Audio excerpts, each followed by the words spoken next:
Are you guys ready to meet our panelists? All right.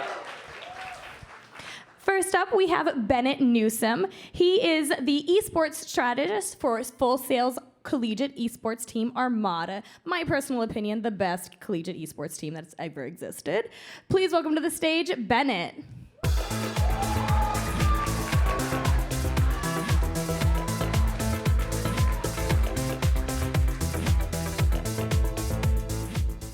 And up next, we have Kevin Murray. He's the owner and producer of Rare Drop, so please give him a big welcome to the stage.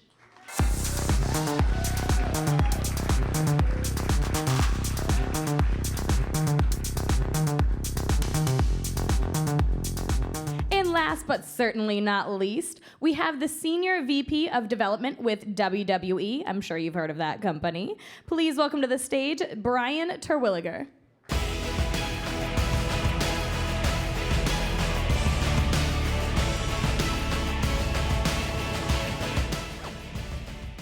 So how's everyone doing today? How's the vibe going? It's good. It's awesome. Yeah, you guys Real got a cool good. thing going on.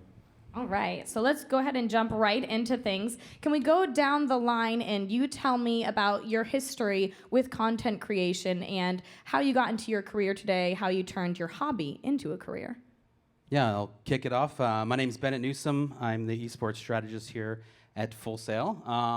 But prior to that, I played music for about 20 years and absolutely love that. And then one day just decided to start streaming on Twitch and found that my passion for gaming had a place to live. And over the course of a couple years, aligned with Full Sail. And I've been at Full Sail now for 13 years. Being able to kind of cross those two passions together has been a pretty incredible journey so far. So, What about you, sir? I started in event planning in New York for many, many years, and then I also, like Bennett, decided to fire up a stream one day on Twitch, which catapulted me into not only the world of streaming, but event planning within gaming. We run a huge event called, used to be called Guardian Con, it's called GCX now, annually, raised a ton of money for St. Jude Children's Research Hospital. And we ended up starting a company called Rare Drop, which is now a production company. We've worked with Full Sail. Yep. We just did the Lightning Bolts Shell Challenge here, and a whole bunch of other projects coming through the pipeline. But yeah, I spent a little while on Mixer too. I know that's taboo. But yeah, it's been quite a journey. And you, Brian? So I did not stream, but I know, that's okay. I started at WWE 17 years ago through an internship, and then just followed my passion, eventually leading me to California. I worked for the G4 network, for those of you who remember when that was a thing. G4 is awesome. I love G4. I was the showrunner on Attack of the Show with Kevin and Olivia. So, like, gaming before gaming knew it was gaming. And then from there, just kept following the next opportunity and willing things, this sounds cheesy, but willing the job that I wanted into existence, and then ultimately led me back to WWE. And then ultimately, life found a way to put Xavier Woods and I together, and then we've been really working hard to make Up, Up, Down, Down the thing that it is. That's amazing. And now I really want to get into the idea of content creation, because it's content creation and the entire culture around it has really been blowing up recently, especially over the last couple of years. So what are some ways that you create content that can break through a barrier? Because there's so much out there, there's so much noise. How do you let your voice be heard? I think discoverability right now is kind of a challenge. Platforms like Twitch have a ton of streamers that are creating great content, but it's hard for people to find you sometimes on them. So I think one of the things that I've been doing has been finding something funny that has happened on stream and then clipping it, but instead of just sending that out, kind of downloading it, pulling it into an editor, and then kind of memeing it out a little bit, make it funny, and then share that. And that content necessarily isn't for the people that are already watching your channel, but it's for the people that maybe don't know who you are yet. And so you've tweeted it now, and someone's retweeted it and saw it. People are watching it and think it's really funny.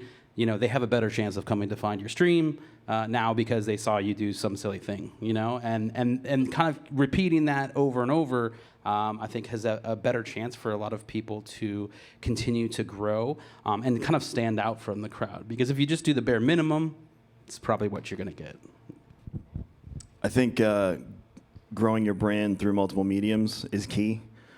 You can stream on Twitch or Mixer or YouTube, wherever you may be, but adding to the breadth of what your brand is so important. Podcasting, vlogging, whatever you are into, whatever your passion is, follow it with other things that complement it. The more things you put out into the open, the more chances things are going to come back and people are going to get interested in who you are and what you do. You guys nailed it. The only thing that I would say left from our standpoint is the importance and the power of collaborations. When Up, Up, Down, Down, Up, Up, Down, Down, for those of you who don't know, it's WWE's YouTube gaming channel. WWE's social presence is huge, but to speak to a specific gaming audience, you have to be very authentic. You just can't assume everyone's going to come for that ride. So Xavier Woods has done a lot of legwork and groundwork in proving himself to the gaming community that he wants to be here, he belongs here. And if it wasn't for that authenticity, and that partnership with other creators, he would not be as successful as he is today. So that at its core, I cannot overstate that enough. Being authentic, if you're gonna create something or stream something and you want it out there, ask yourself, does this represent me? And why does someone wanna watch this? Just because you made it is not a good enough answer. There's a lot of noise, there are a lot of creators. And we run into this issue on Up. There are so many more streamers with larger followings, yet, even as the WWE, what is our hook? And we know what that is, and we know what levers to pull, and our superstars do an amazing job. But even to that, there are streamers out there who pull in millions of views because they know who they are, they know why people are watching, and they do a really good job of leveraging that across channels. Piggybacking off of that, what's the best way to tap into your audience and know what they want to see and what content you should be putting forth for them? I think it's a two-way street. I think you have to put yourself out there as this is what I am, this is who I'm interested, this is what I'm interested in, and find ways to attract like-minded people that are also interested in those things. A lot of streamers get stuck in the trap of, I'm going to create content for this one thing and this one thing only, and that creates burnout. You could get millions of views, tons of followers, but how long can you last doing that? And you want to create longevity for your product and what you're working on. Yeah, and I think kind of engaging in that community too. Going to GardenCon or GCX as it's now called. Finding a community there of friends, like-minded gamers, people that were trying to do gaming for good, I think had brought a lot to me as a creator. Finding people that maybe you played with but you had never met, and actually being able to meet them in real life at this convention or other conventions, and kind of being open to being vulnerable a little bit. That's actually how Bennett and I met. Was at a meetup in Tampa for Destiny streamers, and we were at a bar, and someone was like, "This is Bennett, and I'm Kevin," yeah. And here we are 5 years later in two completely different positions than when we met each other. So it's great to network because you never know where it's going to lead and what those relationships are going to look like 5 years down the road. Exactly. I just want to echo the networking thing. So it's unfortunate that E3 this year, RIP E3, is canceled. For us, the G4 team has made that our annual reunion, so to speak, and talk about a network. We didn't know at the time in that 2008 to 2011 era that everyone at X-Play, at Attack of the Show, Web Soup, would ultimately go out and find a footing. And there are individuals at Riot, there are individuals at Blizzard, Venn, WWE, Up, Up, Down, Down. So where everyone is now, 15 years later within the gaming sphere, is incredible. And you hold on to those relationships because they are so valuable. And it's also important to remember, we're all in this together. It's not one piece of content over another piece of content. We are all in, and just speaking specifically to gaming, we're trying to consistently and constantly prove we belong. Esports is a thing. It deserves a legitimate look from anyone who's looking to consume it. So that type of partnership and brotherhood and sisterhood is super important to us. It's been that way from the early G4 days and just still carries on to this day. Can you speak on some of the partnerships that you've built over the years as content creators? I mean, this one right here has been a great one. But I think that's also, too, I mean, when I first got my start, I mean, that was a huge part of me growing was networking and building relationships with other creators that were playing the same game as me. And then, you know, you're getting rated by one person, and then you're passing that on to a next, and you're kind of keeping it inside that community, which was very successful.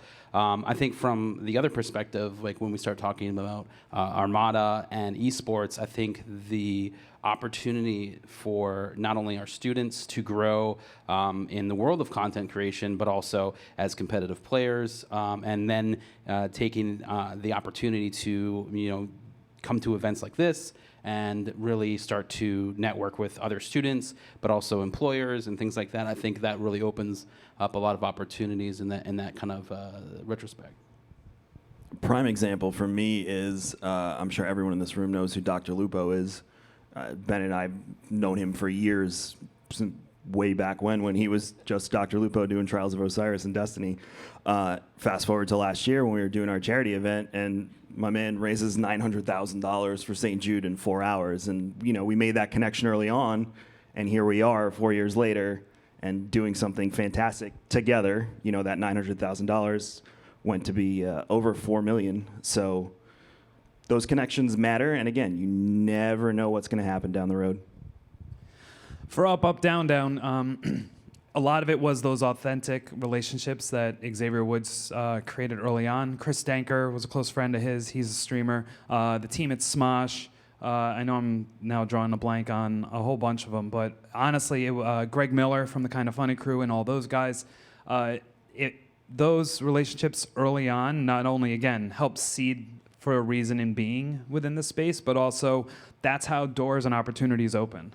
Like that's when, hey, we need someone else to do this thing. Hey, I got a guy, I got a girl. And then more doors open from that. And I do want to take a step back because, Kevin, you mentioned burnout. And I know a lot of our students are early into their careers or just stepping into this in content creation. And they're balancing being a student, having a job, trying to do their own side hustle of being a content creator. How did you not burn out earlier in your career? It's tough. It's definitely a hard thing. I think balance is a very important piece of the puzzle. You know, working full time, you know, having relationships, all of those things are really important. And I always kind of, you know, got scared for friends. I was like, okay, I'm gonna stream. I've never done this, and now I'm all in. And they went 100% right out the gate, and that's challenging. And sometimes, hey, maybe you're that one person that's successful doing that, but majority of people, they get burnt out because they put too much in, and then it leads to a really kind of a negative downside because you know, why isn't this working out? Why aren't people watching me? What am I doing wrong? Is it me? And you kind of start to spiral down that, and that's not a fun place to be. So, you know, my advice to anybody that's either looking to get into it or is approaching that burnout is take a step back for a little bit. You don't have to completely quit the thing that you're passionate about doing, but understanding to balance where you should be, and you know, really trying to focus on the positive things that you are creating and not overdoing it. Take breaks. It's okay. Early on in my career, everyone said, no, you have to go 150%. You can't take days off. Take breaks.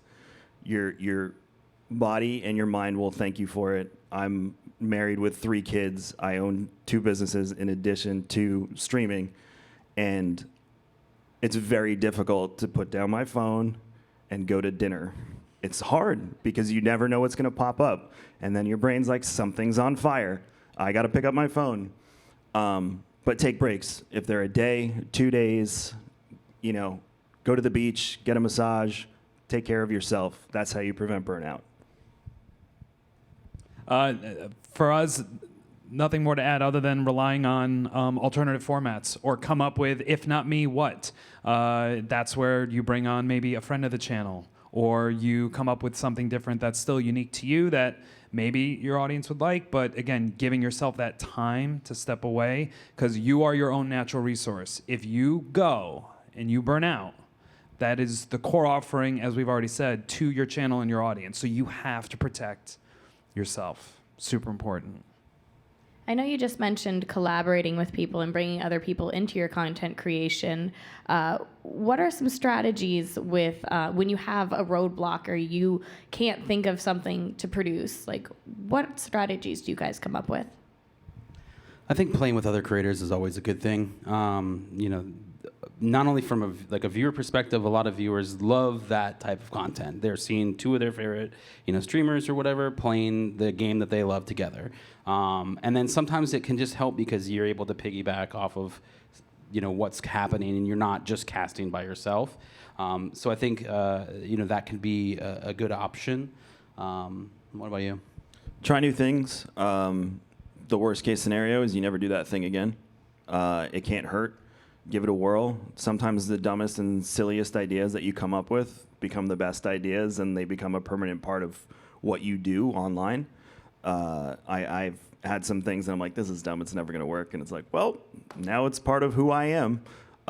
So always be willing to try. It's very important to just give things a whirl.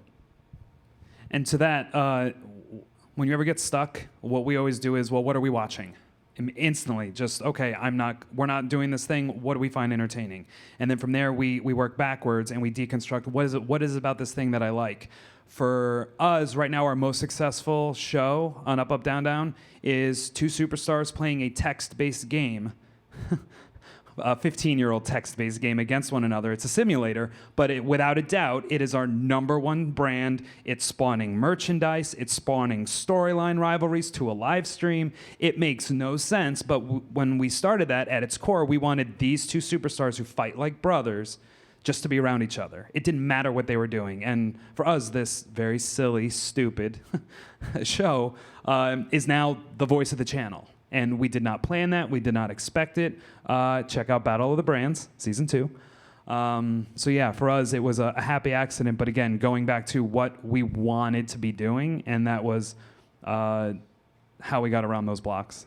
And to that, too, look at what's going on around in media, entertainment, whatever. One thing that I've been able to be really successful with is when any bit of Star Wars news drops, I have hundreds of people coming to be like, what do you think? Are you into this? You cool with this? What do you think about this High Republic thing? You think it's stupid? So find avenues to attach yourself to people in that way, too, because you never know. You could become the authority for people on that subject. I do want to bounce off of Brian. You said a happy accident. You guys have been content creators for years. Is there a piece of content, Bennett, Kevin, that you guys came up with that you're like, this was a happy accident, this did not go in the direction I thought it would? Maybe it went viral or did really well and you weren't really expecting it to? I got one. Yeah, go. You go first. Twitch implemented hype trains recently. You've seen this, Bennett. And I was making fun of them that it was just another vehicle of Twitch trying to get money, and I have like a megaphone sound effect, and it turned into a way where people really enjoy it, and I actually do make good money off of these stupid hype trains, and they really enjoy it, though. So again, you never know. So we recently did this with the Armada athletes for the Worlds Collide event that we held in here on Sunday, but it was Bean Boozle. And for one of the, at the time, Guardian Con charity streams that I was doing, I made the mistake of saying every donation I would roll the dice on a bean, jelly bean. And if you don't know what those are, they're like, maybe they're good or maybe they're awful. But for me, I hate jelly beans, so they're all awful. So every donation that I got, I ate one, and it was very gross, the whole thing. But everybody loved it, and they kept donating. So I mean, that's the point, and it worked. Can we still donate now? No. Well, yes, you can, but I won't eat any jelly beans. How many canned dog food ones did you eat? Too many. Oh. Too many. They're like old milk in there and There's stuff. spoiled milk, rotten eggs. Dirty dishwater. Dirty dish. Even the popcorn one that's buttered It's popcorn not is good. supposed to be good. It is so bad. It is so bad. Well, speaking of charity, I know gaming sometimes gets a bad rap. They think that, a lot of parents think all you do is sit around and play video games. You're not really doing anything. But there's a lot of events out there, Extra Life, GCX, that raise funds for charities. Can you guys speak a little of those? You want to start us off? Yeah, I mean, St. Jude has a really great program called Play Live where they integrate very well with gaming communities on how to fundraise for St. Jude. Extra Life is another great one. But there's a ton out there now, and a lot of brands are getting wise to the fact that gaming is a great vehicle to fundraise for charity. We work with a few brands right now that are trying to get into the space, and we're helping them build out programs so they can fundraise through the medium, through not only gaming, but esports now too. They're trying different avenues to see what works. But it's been very impactful, and the messaging of gaming does good has been our banner, and we try and get as many things, not just St. Jude, under that as we can, because the media does like to give it a bad rap and only report the negative things that you hear. So we've had some good interviews. We've had good conversations on panels. But if you can take some time out of your content creation and do something cool and fun, I can assure you it's the most gratifying thing you will do. Yeah, and this year, obviously the Full Sail students have been banding together for the last couple of years with Extra Life here on campus, doing the full 24-hour stream. This year it was held actually in the Fortress, which was awesome to see. I want to say it was like over 100 gamers in here streaming, raising funds, even with the unfortunate DDoS that happened to the Extra Life website on the fundraising day. The students all banded together, really came and for such a great cause. I forget the total number at the end of the day. It was over 500,000. like for Extra Life in general. I mean, from Full Sail, I think it was around 15,000 raised during the event, which is like incredible. And it helps, obviously hospitals right here in Orlando, which has been great. And then obviously one of my big breaks was for streaming Destiny on the very first.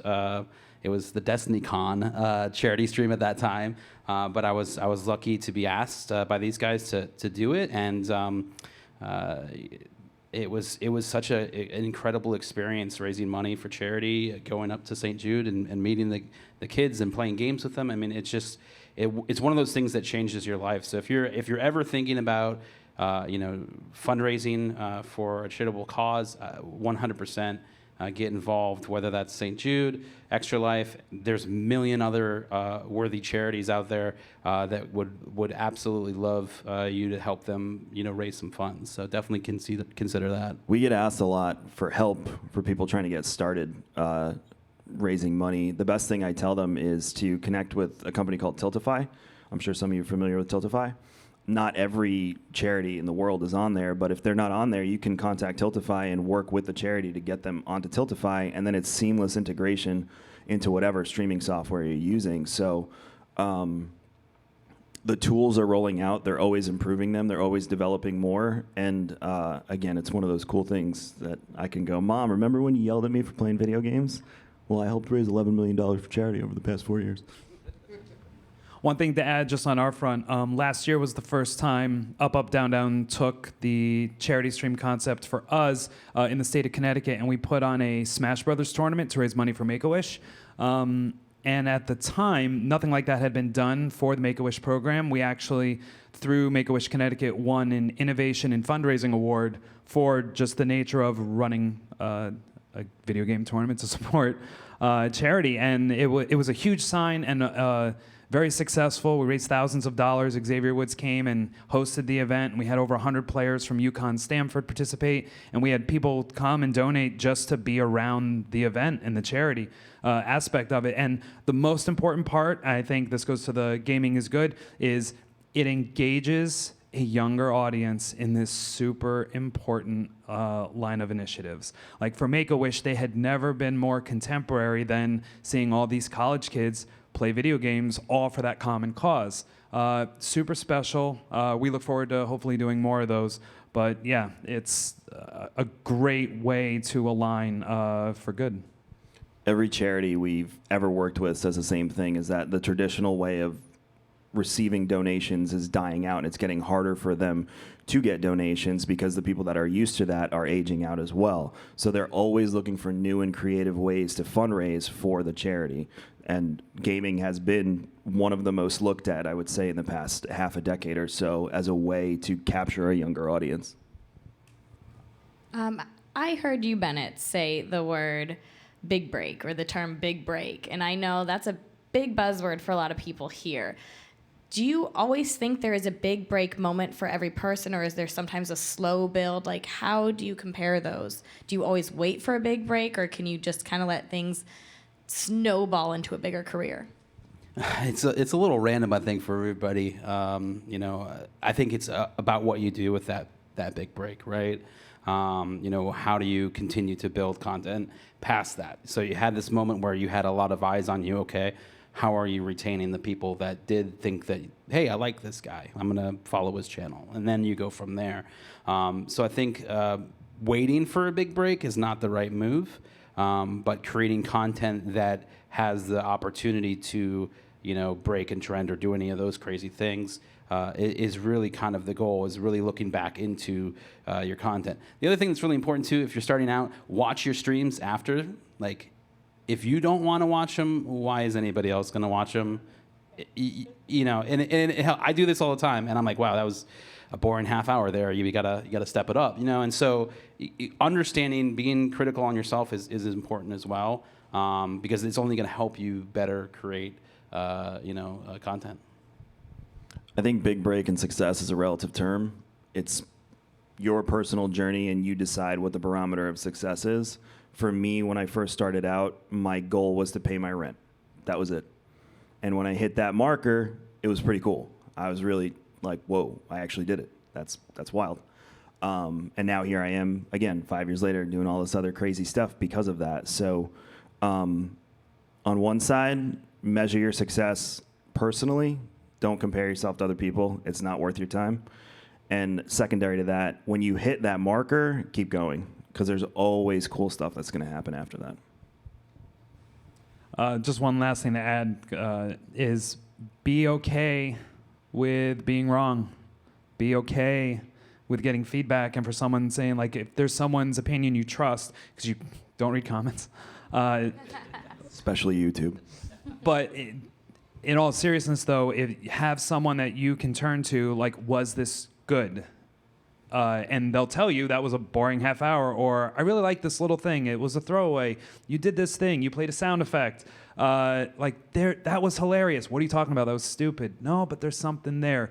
You might be doing things, not even thinking about it, and somewhere in there is unlocked, untapped potential. So have someone that you can go to, and if it's not yourself, just try to find that, because it will be okay. No one's perfect. Everyone's had a bad stream or bad content that they wish they could redo or do over. Everyone went through that same process to find themselves and to find that break. As creators, how do you balance quality versus quantity?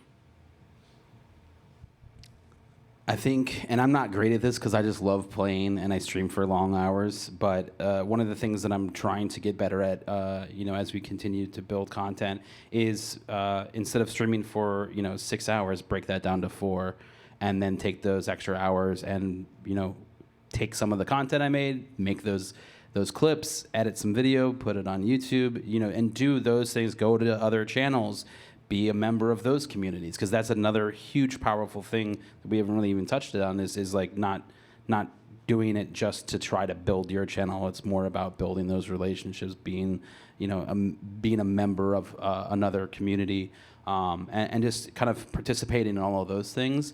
You're probably going to be way more successful when you start to put work in the other aspects than just streaming. As someone who went from streaming 20 hours a week at nights to then a full 40 to 60 per week, and now I'm back down to 20 or 30 because I have so many other obligations. Now actually it's harder to map out what my months are going to be like because I don't have all this extra time, and especially when you hit that point in September where 10 different games come out the same week. You're like, oh boy. So be cognizant of that. Know your audience. Know what they want to see. Know what they want to see you do, because a lot of the times what you want might not be what they want you to do. But also don't do things because you feel like you have to. Find the balance. I know that's very confusing and wordy, but there is a balance in there. The new Destiny season came out yesterday. It did. This was the first time I didn't play Destiny on the launch of the season because I was comfortable with the division. I knew I wasn't going to be getting into the content that's going to be in this season, so I didn't want to necessarily just do it because I felt like I had to. I wanted to come in at a time that would be a little bit more impactful, a little bit more relevant. That was perfect. I can't say anything better. All right, he nailed it. I think we are going to go ahead and open up for some questions. I know that you guys must be dying to ask the experts all of the questions. So, do we got any? Got one in the back already.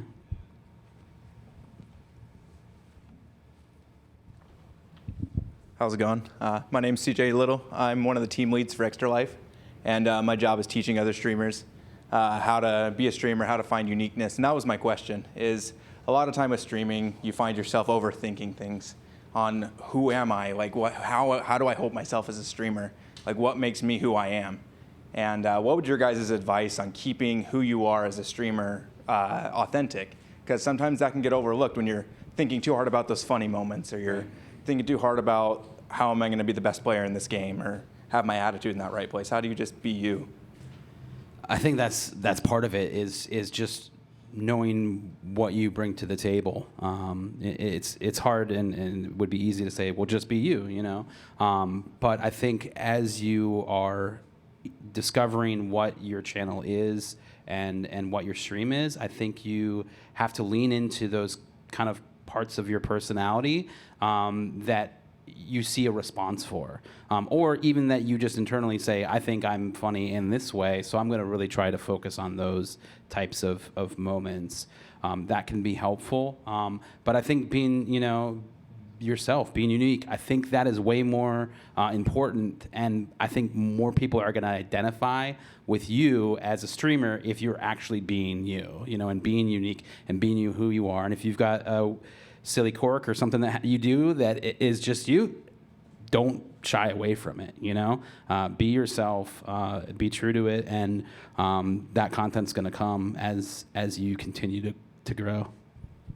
What works for me, it may not work for you, but what works for me is every couple of, I'd say once every 6 months, we look at what's coming out and what I'm interested in. I'm like, I will literally go, should I play this? Are you interested in seeing this?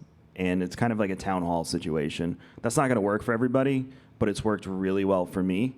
The other side of that coin, and something that a lot of people struggle with, is finishing a game, like a story.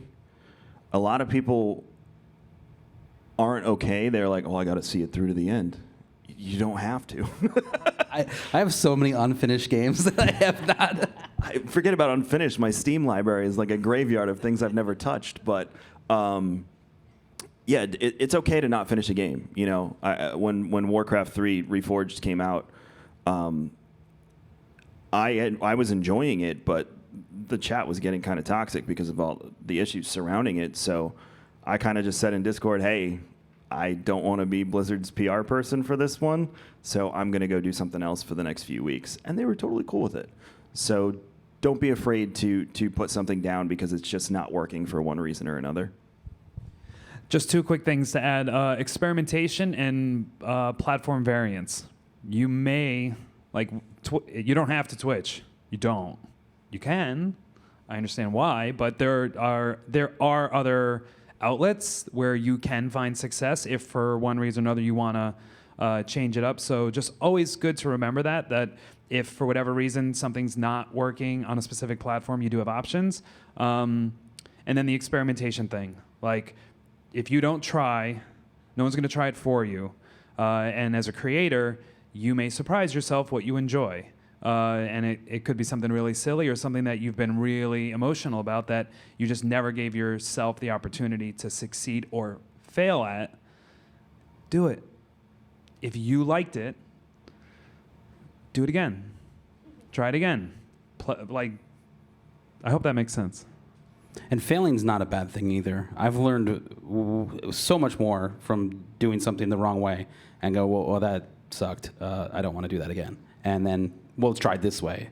And maybe that also sucked. But then the third time I tried it, I was like, oh, this worked. This is good. I can do this. And so that helps a lot too. But don't be afraid to fail. When we talked about big break, and speaking of failing, my big break, which I'm sure you remember, was I was playing Iron Banner in Destiny with, yeah, you remember, don't you? With one of, he's now my business partner. I'm sure some of you know him, Gathalion. And at the time, he was like numero uno Destiny guy. And I went 0-18 in an Iron Banner match. And I became notorious as the 0-18 guy to the point where I got partnered and they were like, can you make a gravestone emote that says 0-18? So again, your failures can catapult you to places too. You just never know. It was a glorious moment. It was hilarious. Do we have any additional questions? There's a few. Perfect. Hi, my name is Dorian Coleman, and I know a couple of you said that y'all own a company or whatnot. So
If you're a live streamer, YouTube gets people to your live channel, just like podcasting, Twitter, anything else. Like Bennett said, clips are king right now. Everybody's doing it, whether you're I was just telling Brian in the green room that one of the up, up, down, down clips I was rolling the other night watching them talk about which is better, Golden Girls or what was it, In Living Color? In Living Color.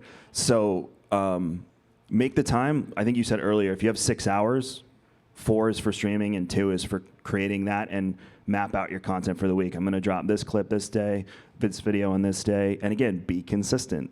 I'm going to release a video every Monday at noon.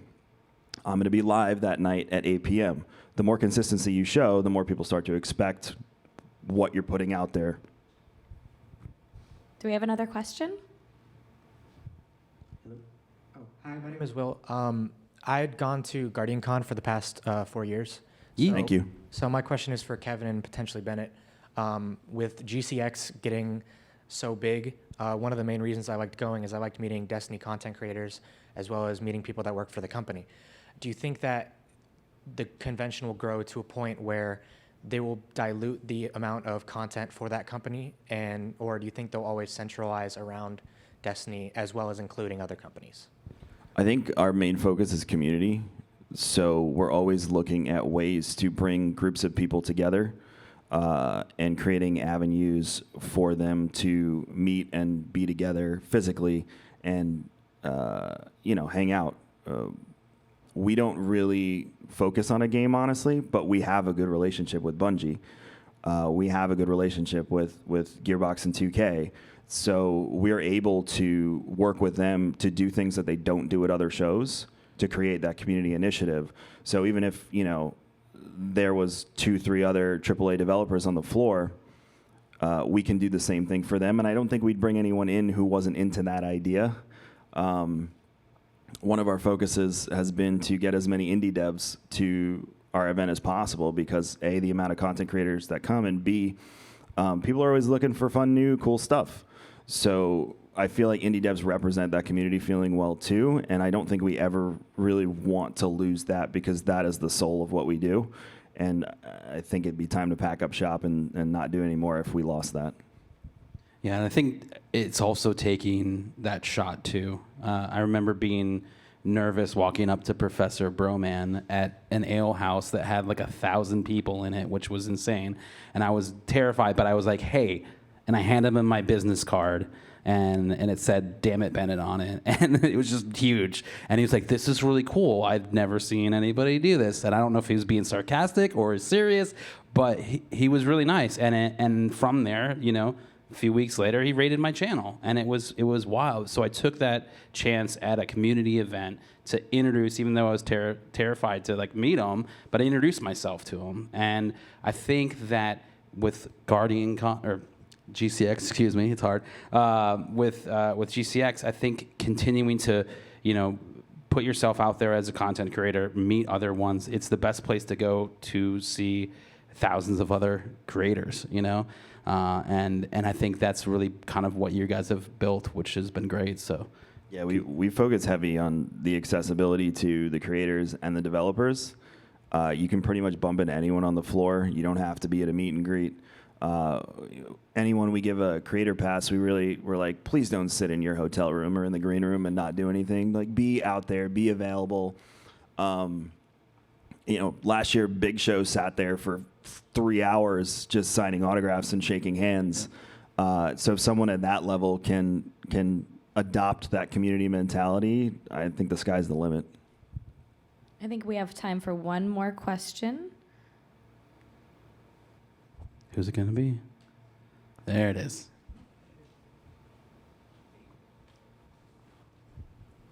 Hi. All right. So, whenever I've streamed, I personally, anybody who knows me knows I'm pretty much just obsessed with League. My problem is I feel that when people watch a content creator, it's either A, because they're entertaining, or B, because they're really good at the game. When I play League, I'm neither. Because I'm really focused because I love the game. So long story short, when I tried indie games a while back, a lot of random Steam games that live in the graveyard, pulled them out of the closet back in, funny enough, October. And I found that I got a lot more engagement, and like there was one game, Hollow Knight. It turns out there's actually a pretty decent sized following for that. People started stopping by randomly, and I would sit there and all I would do was just narrate the games I was playing, and I just found myself a lot more engaging with the audience because I wasn't so laser focused on trying to make sure my mechanics were on point, et cetera, et cetera. But I still love League. It's okay. Yeah, like how do I guess my question is like, how do I blend the two so that I can still do that? Because I want to be engaging with people, but if I'm in the middle of a ranked game, I can't engage with you because my mental capacity is just not strong enough. Right. I'm a cinch one trick, for Christ's sake. I think I'm brainless. Couple things you could do for sure. One, take a long break in between matches. Go build a screen that's more focused on you if you have a face camera, and hang out and talk and interact with your chat during those times, instead of just queuing up for another match, right? Obviously, games are going to be much longer than a 10-minute PvP match, but that could be something that's helpful. The other thing is it's okay to not stream it. If you're finding really good engagement in the indie titles that you're playing, keep doing that. Keep narrating those games. Make characters, do everything. Dress up in cosplay. Like, go all the way with it, And that could be your niche. And then in your free time, play League and not have to worry about a camera or a chat or anything. And you can just zone in, on that game.